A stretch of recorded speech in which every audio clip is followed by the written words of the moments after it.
Halo semuanya. Assalamualaikum warahmatullahi wabarakatuh. Perkenalkan nama gue Yuda Keling dan kenapa sih cewek suka banget ngebandingin diri dia sama orang lain? Dan biasanya cewek yang dibandingin itu jauh di atas dia. Dan dia sendiri sadar gitu. Biasa sama artis tuh, sayang aku sama artis ini cantikan siapa? Kalau cewek gue tanyanya gini, sayang aku sama Pevita Pierce cantikan siapa? Ini gila kali gue dia gak nyadar men. Tapi gue sebagai cowoknya tetap gue jawab, ya cantikan kamu lah. Udah tahu nih gue cuma bohong. Dia bukannya terima aja malah mastiin ulang. Ah yang bener. Udah jujur aja cantikan siapa. Dan ini jebakan dari cewek-cewek. Soal dia minta buat cowoknya jujur, tapi waktu cowoknya jujur dia malah marah. Kan gue jawab, ya kalau jujur, jujur cantikan Pevita sih. Oh jadi cantikan Pevita. Ya udah sana kamu pacarannya sama Pevita. Ya gue mau.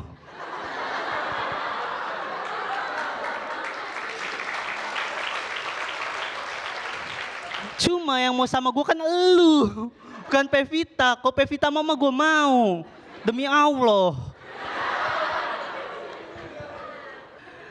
Lagi pula menurut gue ada pemikiran yang salah di pikiran cewek. Kenapa sih cewek kalau dia udah punya pacar, dia tuh selalu mikir dia tuh jadi makhluk paling cantik di muka bumi buat cowoknya.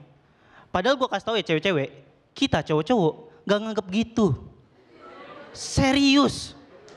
Walaupun udah punya pacar nih, ya cewek gue bukan cewek tercantik di muka bumi. Yang lebih cantik banyak. Tapi kalau ditanya ada yang lebih menarik atau enggak dibanding dia, ya banyak juga.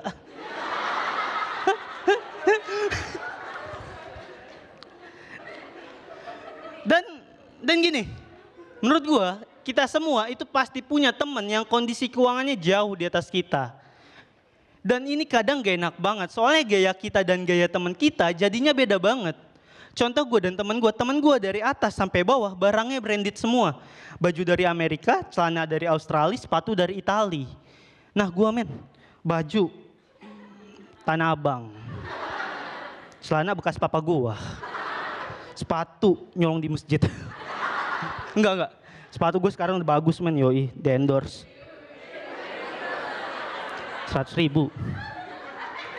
Tapi dulu sepatu gue tuh jelek banget, udah jelek tipis banget.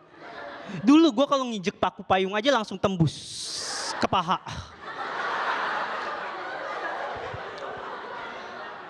Dan gak enaknya lagi kalau kita punya temen yang kondisi keuangannya jauh di atas kita tuh harus ikutin gaya hidup mereka yang sebenarnya kita nggak mampu. Contohnya nongkrong di kafe, harga minumannya mahal-mahal. Gua kalau beli itu minuman di tiap tetesnya gue ngerasa berdosa men.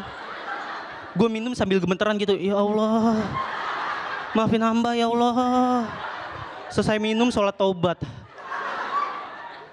Nih kayak kafe-kafe gini nih. Dan jujur gue tuh kalau lagi nongkrong di kafe beli minuman karena harga minumannya mahal nih kayak gini nih, beli minumannya mahal. Gue kalau beli nggak pernah gue sisain. Sedikit pun gak pernah. Gue isep sampai habis, sampai bunyi.